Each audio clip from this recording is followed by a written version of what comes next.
So we're going to talk about grinding herbs today. This is my herb grinder. If you want one, you can go to Amazon and search for electric grain mill. And they have a number of different brands as far as I can tell. They're all the same. They come from China. The only thing to really worry about is the capacity, which is how big this chamber is. If it's a larger chamber, you can grind more herbs at the same time, but if you have a small amount of herbs you want to grind, it's not going to work as well. If you have a small chamber and you want to grind a lot of herbs, then you have to do it in multiple batches. So you kind of have to make a decision. Do I think I'll be grinding large amounts or smaller amounts? So look at the capacity. Otherwise, I think they're more or less the same. So this is my grinder.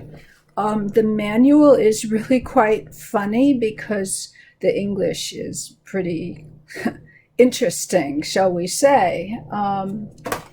So the things about the grinder is it has a dial, and on this dial you can turn it, rotate it for how many minutes you want it to grind. But the thing is, people complain all the time that the grinder, the engine burnt out.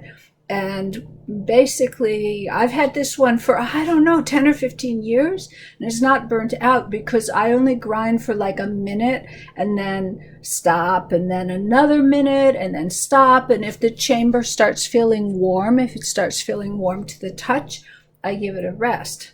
So if you're in a busy pharmacy and you need to be using it a lot and all the time, you need to spend a lot more money than for this. If you just turn the knob all the way on, it's going to burn out the motor pretty quickly. It will get very hot very quick. It doesn't have a lot of safety features, so actually you can turn it on with the lid open, which is dangerous. So the policy is always to plug it in when you're about to use it, when the lid's already on, and unplug it before you open the lid. Today, we're going to grind subaye for no particular reason other than I need some subaye powder that I'm going to be using for something, for another video, for teaching. So we'll see how it's used later. But the process of powdering is the same, whether it's an individual herb or whether it is a formula. There are a few things you have to be careful with, but I'll tell you about that later. The other thing that I need is a sieve. This sieve came with the grinder. Basically you want US measurement 100 mesh sieve, which is 150 microns. So in other countries they may call it something else, but in the US it's 100 mesh. There's no unit mentioned, but it's 150 microns. That will make it fine like flour, like, wheat flour that you bake with. So you can't use a regular kitchen sieve because only, that will be way too coarse. And of course you need a bowl to, sift into, and a brush. So this is just, a brush you can get at a hardware store or at an art supply store. It says it's a 1-inch brush. It's pretty ratty by now, but it still works. So those are the things we need, and I'm going to rearrange stuff and then start grinding. Okay, I've turned the grinder around so it's in a different position. I'm going to put the herbs in the grinder.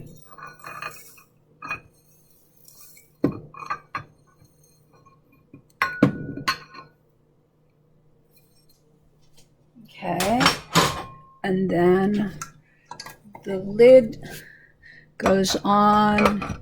You kind of have to turn it and then lock it down on both sides. And then finally you need to plug in the other end of the plug.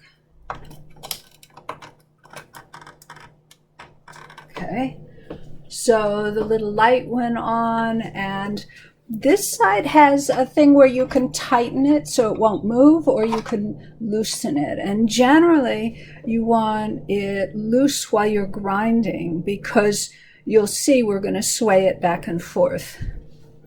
This makes a big, loud, ugly noise. I hate this part, but it really works good. So you're going to see then it'll be loud, and I'll have a short spin. This herb is pretty soft, so it's not going to need a lot of time anyway. And then I'll stop and talk to you some more. So let's see. Yeah, it's loose. Here goes.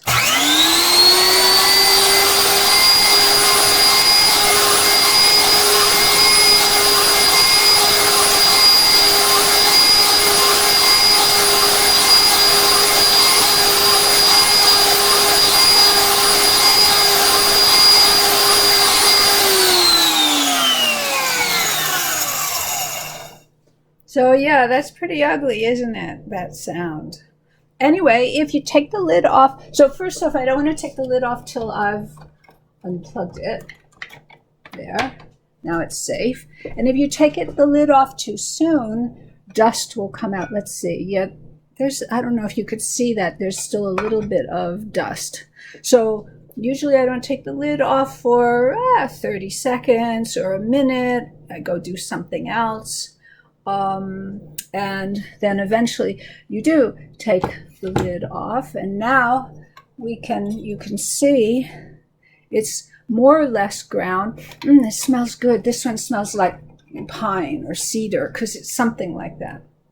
So the next thing I have to do is pour it into the sieve and start to sift it. This part can be messy, so let's see. I've tightened the red knob on the side so that it is, it's not swaying. And I'm trying to get, I don't have to get all the powder in right away, but I'm trying to get the powder into the sieve, which is over the bowl. And we can start with this. Okay. Basically, then, to sift, you move the powder back and forth over the sieve, and the finer part will go through. So I'm going to lift it up. Usually I do it with both hands, but the camera's kind of in the way. I'm going to lift it up so you can see as I move the brush, then the powder falls through. Hopefully you can see that. Okay, so then what I'm going to do is keep doing that until most of it's through and there's very little left. I still have some more in the grinder. What's left in the top part, I can regrind and regrind until I get tired of regrinding, and then I throw out the coarse stuff. So rather than have you just hang out while I'm sifting and regrinding, sifting and regrinding, I'll come back in a few minutes when I've done all that kind of stuff. If you don't need a fine powder, you don't have to do all this sifting. Coarse powders are sometimes useful. If you want to, for example, soak it in alcohol and you want more surface area, you don't need to sift. But if you want to make pills, if you want to make, the thing I'm going to make later, which is called a soft plaster, where it's mixed with oil and melted beeswax, you need the fine grind for the smoother texture. So I've gotten a bunch of it through, and it's a fine powder. I'm going to put it in a jar.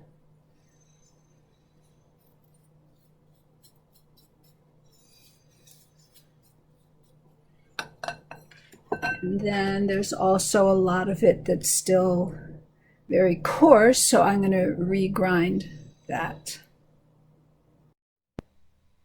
I ground the subaye, the coarse stuff, well, a total of 3 times, and so now I have a jar with a label of subaye powder. there's a fair amount left over. I could have kept going, but you know, it's a pain to keep grinding. It's noisy. This is not the most expensive herb, so the coarse stuff I can just dispose of. So now I have more than enough powder for my project. I didn't measure. I just, you know, however much I eyeballed it. And the other 2 times I ground off camera, I did it a little bit longer than I did on camera because I didn't want to subject you to such a loud noise for so long. I have a couple other little things I want to mention. One is that there's some herbs that are really hard to grind even with a grinder like this.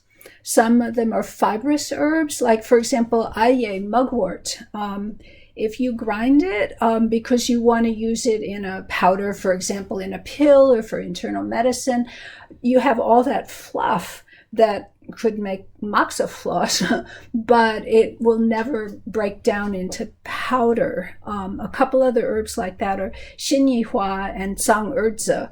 Are like they make a lot of fluff, and then like how if you weigh it in advance, however much you want for the formula, but since a lot of it's fluff and is not going to go in because it can't be powdered, then I have a question about that. So it might be better to powder it by itself and then measure the powder after you throw the fluff away.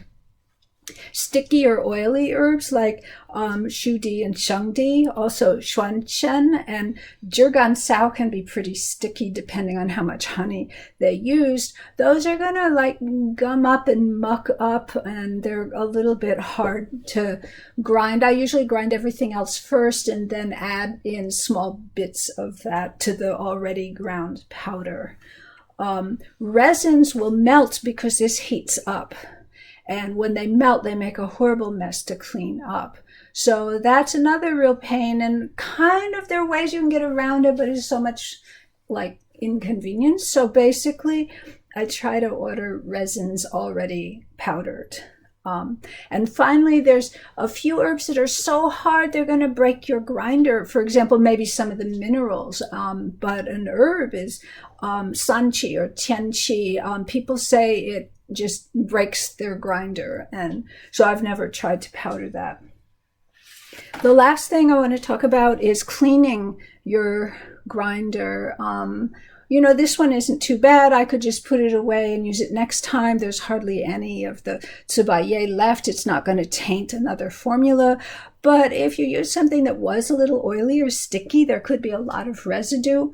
So one thing people do is they add a little white rice to the grinder and then give it a spin. And you don't have to care about grinding it too finely, but let's plug this in. Is that the right way? Yes. Loosen this, give it a little.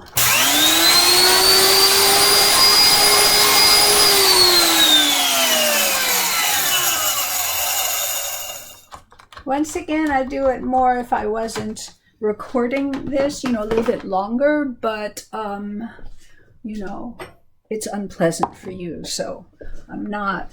Okay, can take the lid off, and then basically what you do is just, you know, you want to clean the inside of the lid. You just, with the brush, get all the rice powder out, and it will take most everything else out. It really works pretty well to clean. I've heard other people use fuling or iiran, you know, barley-like stuff, but seems like rice is easy to get. There we are. Of course, you could wipe it down just with a moist cloth or with an alcohol wipe, but you have to be careful not to get any liquid into the motor. Okay, so this will be nice and clean after this.